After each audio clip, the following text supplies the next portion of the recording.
नमस्कार दोस्तों। इस वीडियो में हम आपको बताने वाले हैं कि अगर आपके पास दो मोटर हैं जो आप अपने टैंक्स को भरने के लिए यूज़ करते हैं और इस यूज़ केस में हम ये मान के चलते हैं कि आपके पास एक सम टैंक या अंडरग्राउंड टैंक या बेसमेंट टैंक भी बोलते हैं उसको।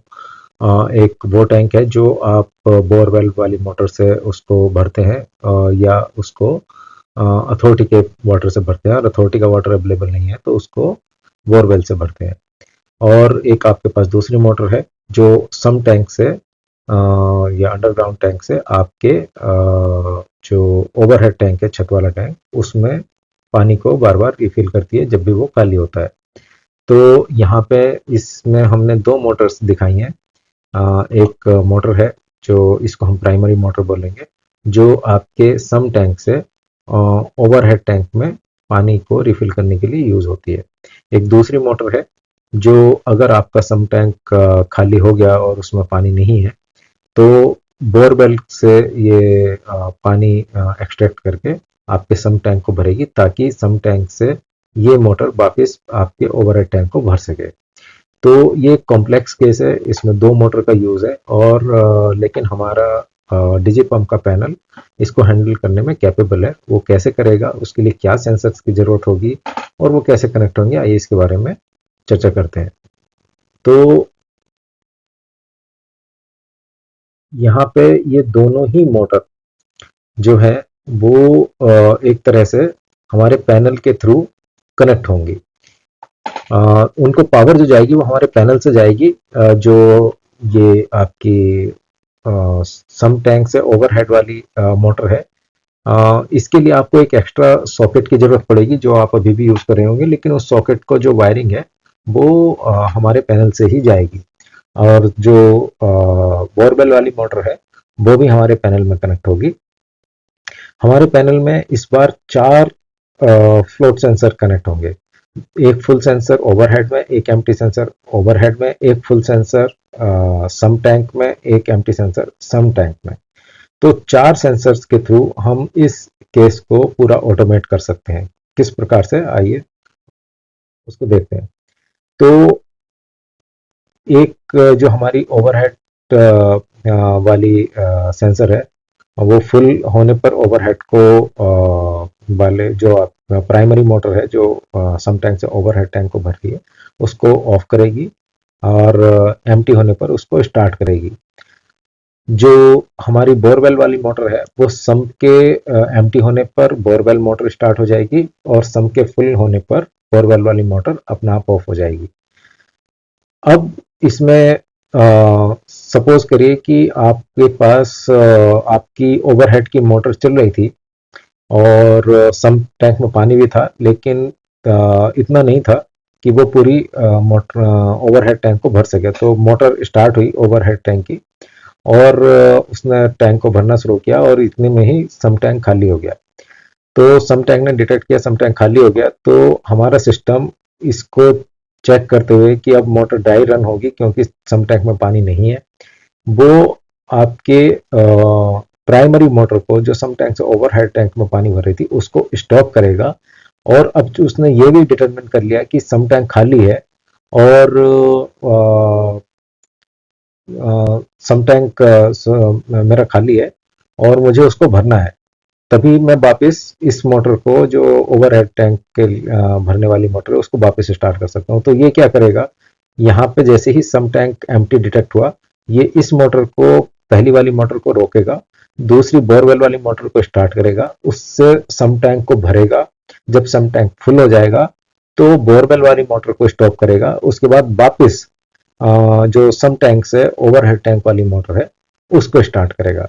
ये कॉम्प्लेक्स प्रोसेस है लेकिन ये हमारे सॉल्यूशन में प्रॉपरली हैंडल होता है और इस तरह से आप डुअल मोटर को भी हमारे पैनल के थ्रू ऑटोमेट कर सकते हैं।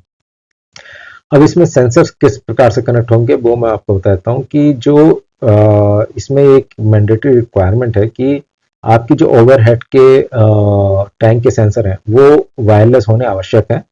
आपके जो सम टैंक के सेंसर हैं वो वायरलेस भी हो सकते हैं और वायर्ड भी हो सकते हैं। तो यहाँ पे ये बहुत इम्पोर्टेंट है कि वायर, अगर आप फुल्ली वायरलेस करना चाहते हैं तो यस पॉसिबल है, और फुल्ली वायर्ड इस केस में, डुअल मोटर के केस में फुल्ली वायर्ड पॉसिबल नहीं है। दो पॉसिबिलिटी है, या तो मतलब पूरा फुल्ली वायरलेस हो, या ओवरहेड वायरलेस हो, ओवरहेड के सेंसर वायरलेस हो, और सम टैंक के सेंसर जो है वो वायर्ड भी हो सकते हैं, वायरलेस भी हो सकते हैं, हाइब्रिड केस। तो आइए इन सेंसर्स को कैसे हम अपने पैनल में कनेक्ट करेंगे उसके बारे में डिस्कस करते हैं। अ, दोस्तों, डिजीपम सेंसर्स को कनेक्ट करने के लिए या सेंसर्स का इनपुट लेने के लिए आपको दो मेथड प्रोवाइड करता है। पहला मेथड है कि उसको वायर के थ्रू पैनल तक कनेक्ट किया जाए। तो अगर आपका छत पे सेंसर लगा हुआ है तो छत से आपको 3 वायर्स पैनल तक लानी होंगी और उनको पैनल में कनेक्ट करना होगा। ये आप किसी भी 3 कोर की केबल को यूज़ करके भी कर सकते हैं, या कैट 5 कैट 6 की केबल को यूज़ करके, उसके 3 वायर यूज़ करके भी इसको कनेक्ट कर सकते हैं।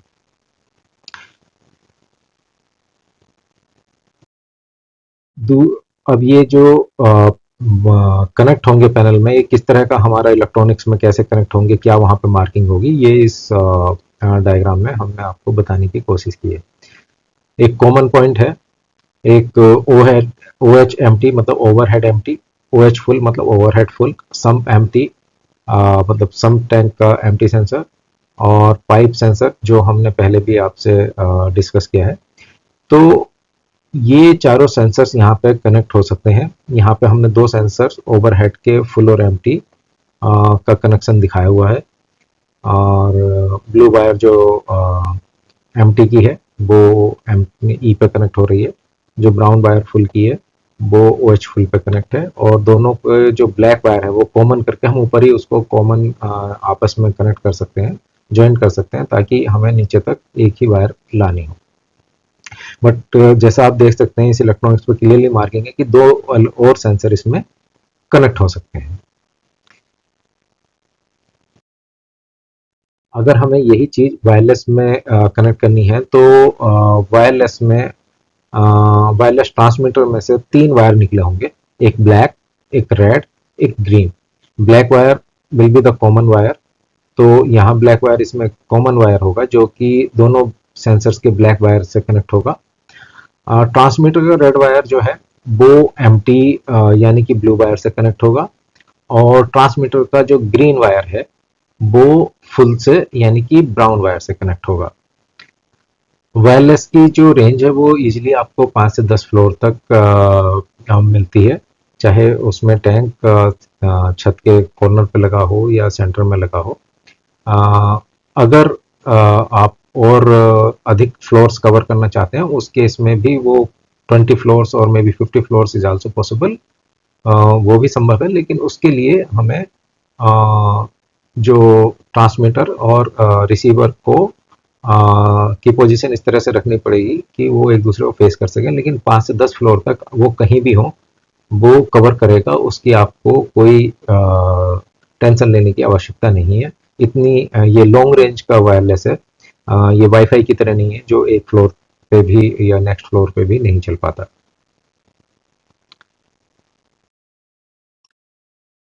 ड्राई रन का जैसे मैंने बताया कि उसमें हमने इलेक्ट्रॉनिक्स अभी पिछली स्लाइड में दिखाई थी, वहाँ पे आप ड्राई रन सेंसर का भी ऑप्शन है।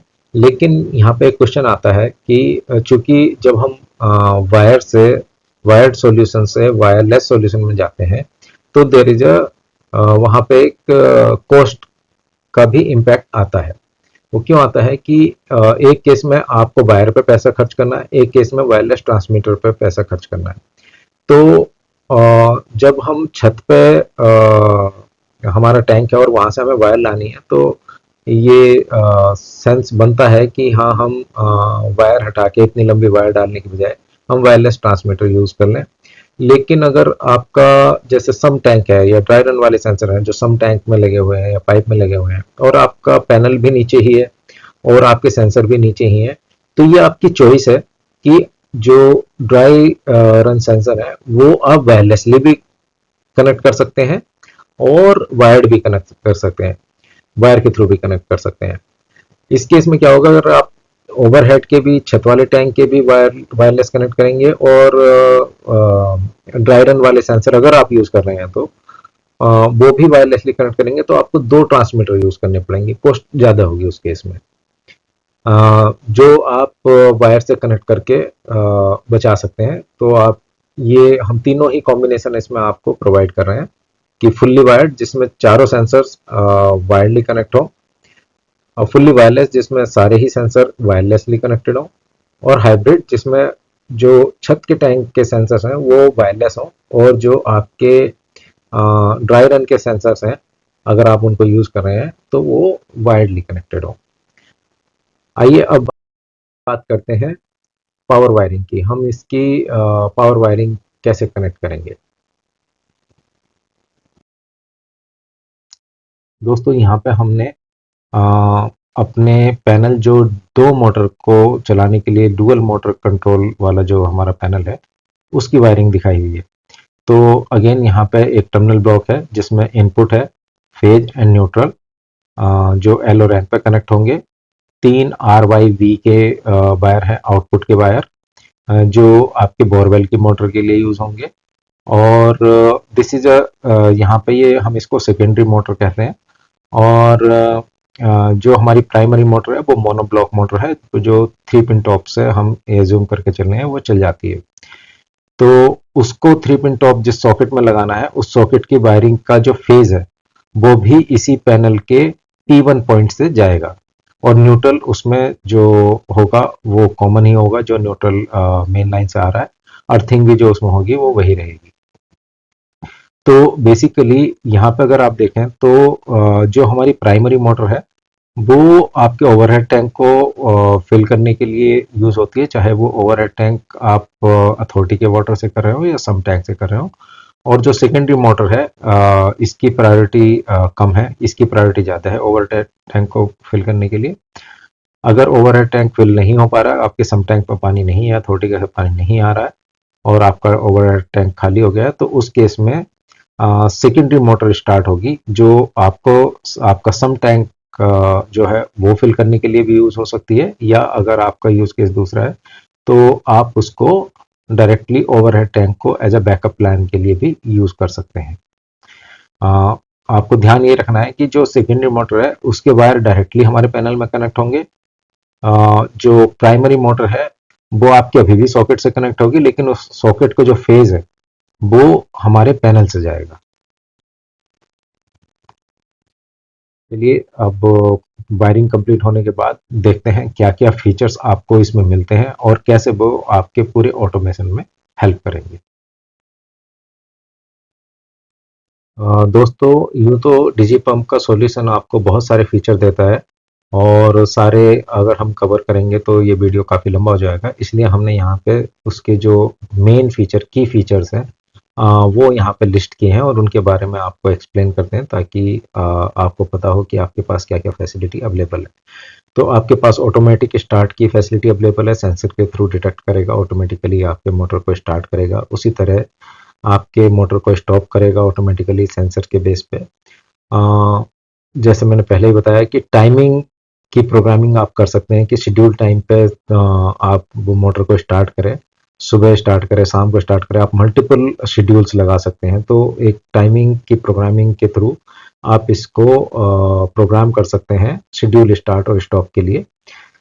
फिर हम इसमें ड्राई रन प्रोटेक्शन प्रोवाइड करते हैं, वो भी सेंसर्स के थ्रू अवेलेबल है। सम टैंक का एक सेंसर है जो सम टैंक का ड्राई डिटेक्ट कर सकता है, और एक पाइप सेंसर है जो अथॉरिटी के पानी में या अगर आपका कुछ केसेस में सबमर्सिबल ऐसा है कि हाँ वो कुछ देर चलता है और पानी आपका अर्थ से ग्राउंड वाटर खत्म हो जाता है, तो वहाँ पे भी ड्राई रन डिटेक्ट करके उस मोटर को ऑफ कर सकता है।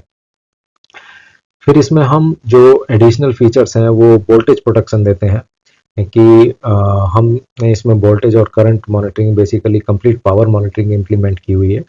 तो आपको वोल्टेज प्रोटेक्शन मिलता है, कभी भी हाई वोल्टेज होगा 265 वोल्ट से ऊपर अगर जाएगा तो मोटर को ऑफ कर देगा, लो वोल्टेज होगा 165 वोल्ट से नीचे जाएगा तो आपका मोटर ऑफ हो जाएगा। तो आपको हाई और लो वोल्टेज के अगेंस्ट आपके मोटर को प्रोटेक्ट करता है।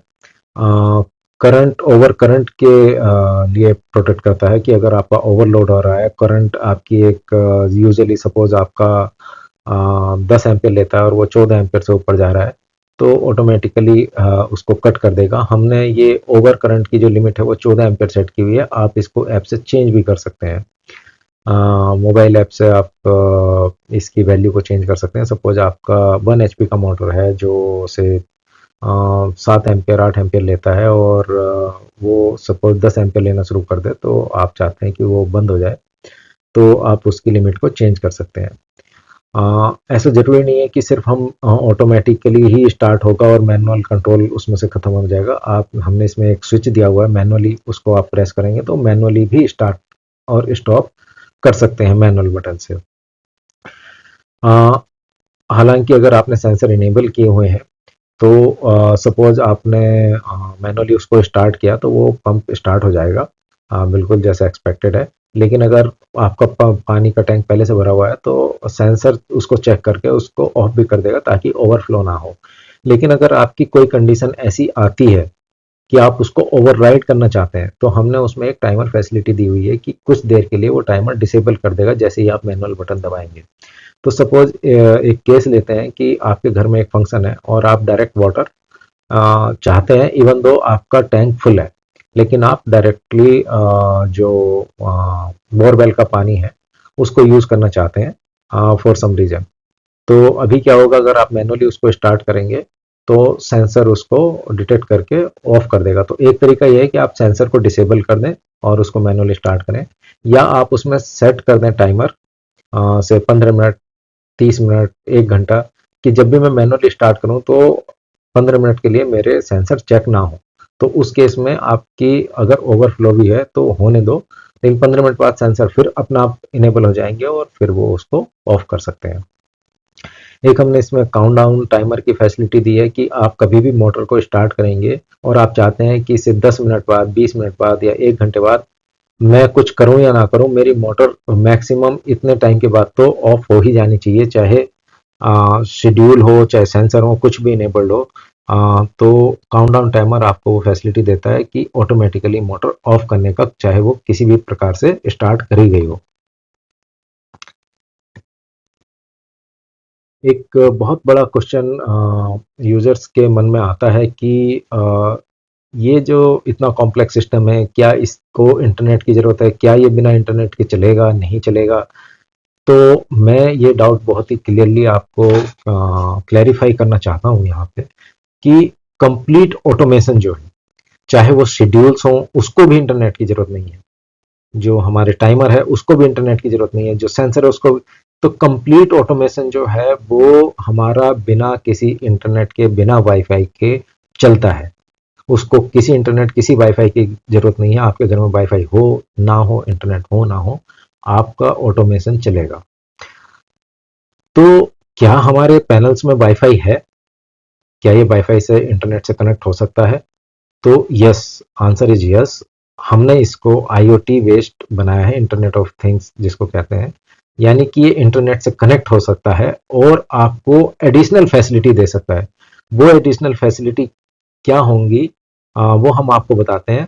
तो जैसा मैंने कहा, ऑटोमेशन के लिए कोई वाईफाई, कोई इंटरनेट की जरूरत नहीं है। पूरा ऑटोमेशन आपका बिना इंटरनेट वाईफाई के चलेगा। लेकिन अगर आपके पास इंटरनेट होगा वाईफाई के थ्रू, तो ये आपको क्या और फैसिलिटी देगा वो मैं आपको बताता हूँ। कि अगर आपके पास इंटरनेट है तो आप इसको इंटरनेट से कनेक्ट करते हैं, तो जब भी मोटर ऑन या ऑफ होगी, आपको मोबाइल के ऐप में एक नोटिफिकेशन आएगा कि मोटर स्टार्ट हुई। नॉट ओनली कि नोटिफिकेशन आएगा, वो आपको ये भी बताएगा मोटर क्यों स्टार्ट हुई। सेंसर ने डिटेक्ट किया कि एम्प्टी हो गया था इसलिए स्टार्ट हुई, या टाइम शेड्यूल टाइम लगाया हुआ था इसलिए स्टार्ट हुई, या किसी ने मैनुअली बटन दबाया इसलिए स्टार्ट हुई। वो आपको ट्रिगर की डिटेल भी देगा। साथ में उस समय सेंसर्स का स्टेटस क्या था वो भी बताएगा। एनी टाइम कंट्रोल, मतलब अगर आप घर के बाहर से, किसी भी दूसरे शहर से आप चेक करना चाहते हैं कि मेरी मोटर अभी चल रही है, मेरी मोटर बंद है, और आपको आप वहीं से उसको कंट्रोल भी करना चाहें तो आप कर सकते हैं। हालांकि इसकी रिक्वायरमेंट नहीं है क्योंकि कंप्लीटली ऑटोमेटेड सॉल्यूशन आपका रन हो रहा है। बट फिर भी अगर आप आपको ये कंट्रोल चाहिए तो ये कंट्रोल आपको इंटरनेट के थ्रू अवेलेबल होता है। नाउ आप सेंसर्स की वैल्यूज भी चेक कर सकते हैं कि मेरे सम टैंक एम्प्टी तो नहीं हो गया है, मेरा अभी जो ओवरहेड टैंक है, मेरा छत वाला टैंक है, वो अभी फुल है या एम्प्टी है या उन दोनों के बीच में कहीं है। आप इसके पैरामीटर्स भी चेंज कर सकते हैं, जैसे मैंने कहा कि आप करंट का थ्रेशोल्ड भी चेंज कर सकते हैं अपनी मोटर के हिसाब से। आपकी मोटर सपोज 8 एम्पेयर लेती है और आप उसको 10 एम्पेयर पे सेट करना चाहते हैं तो वो आप चेंज कर सकते हैं। हम फैक्ट्री से उसको जैसे 14 एम्पेयर अपर ओवरलोड के लिए चेक डिफॉल्ट सेट करके देते हैं। इसका बहुत ज़्यादा यूज़ हमें नहीं दिखता, लेकिन फिर भी अगर आप उसको वॉइस के थ्रू एलेक्सा और गूगल होम आपके पास है तो आप अपनी मोटर को वॉइस कंट्रोल के थ्रू भी कंट्रोल कर सकते हैं। आप बोलेंगे मोटर स्टार्ट तो मोटर स्टार्ट हो जाएगी और मोटर स्टॉप तो मोटर स्टॉप हो जाएगी। एक बहुत इम्पोर्टेंट चीज़ ये है कि एनर्जी मॉनिटरिंग भी हमने इसमें इम्प्लीमेंट की हुई है। उसी के थ्रू हम basically voltage control, voltage checking और करंट चेकिंग और एनर्जी कितनी कंज्यूम कर रहा है, वो सारी चीज़ें इसमें पूरी मीटरिंग हमने इसमें इम्प्लीमेंट की हुई है। तो ये आपको डेली का स्टैट्स भी इसमें बताता है कि आज मेरे मोटर ने कितनी पावर कंज्यूम की पूरे दिन में या कल कितनी की थी। तो मंथली एक जो करंट मंथ का है उसमें डेली बेसिस पे दिखाता है, जो पिछले 11 मंथ हैं उसका क्यूमुलेटिव इकट्ठा करके 11 मंथ का मंथली बेसिस पे दिखाएगा और जो अभी करंट मंथ चल रहा होगा उसका डेली बेसिस पे डेट वाइज आपको यूसेज दिखाएगा। तो ये सारे फीचर्स आपको अवेलेबल हैं। सारा हमने वायरिंग आपको एक्सप्लेन किया और सेंसर्स कनेक्टिविटी वगैरह सब आपको एक्सप्लेन किया। अगर आपके मन में फिर भी कोई टेक्निकल डाउट्स हैं, आप हमेशा हमें कभी भी इस नंबर पर व्हाट्सएप पर अपना मैसेज भेज सकते हैं। हम कोशिश करेंगे उसको जल्द से जल्द आंसर करने की, but out of office hours जो रात में या कभी लेट मैसेज अगर हमें मिलता है तो हो सकता है इमीडिएटली हम उसको रिस्पॉन्ड ना कर पाएँ, लेकिन हमें जैसे ही समय मिलेगा हम आपकी हर टेक्निकल क्वेरी को सॉल्व करने की पूरी कोशिश करेंगे। अगर आप हमारे डिस्ट्रीब्यूटर बनना चाहते हैं, आप हमारे अपनी शॉप से, रिटेल शॉप से आप उसको सेल करना चाहते हैं या इलेक्ट्रिशियन भाई उसको कहीं लगाना चाहते हैं तो आपके लिए एक बिजनेस अपॉर्चुनिटी है। आप हमारी सेल्स टीम को कांटेक्ट कर सकते हैं। आप जितने पीसेज उसको सेल करेंगे, उसको लगाने में, इंस्टॉलेशन में मदद करेंगे, उतना आपको बिजनेस पर्सपेक्टिव से फ़ायदा होगा। वो उसकी डिटेल्स क्या हैं वो हमारी सेल्स टीम आपको एक्सप्लेन करेगी। तो कभी भी आप हमारे टच में आना चाहें तो टेक्निकल और सेल्स दोनों के कॉन्टैक्ट यहाँ पे हमने आपको प्रोवाइड किए हैं। धन्यवाद।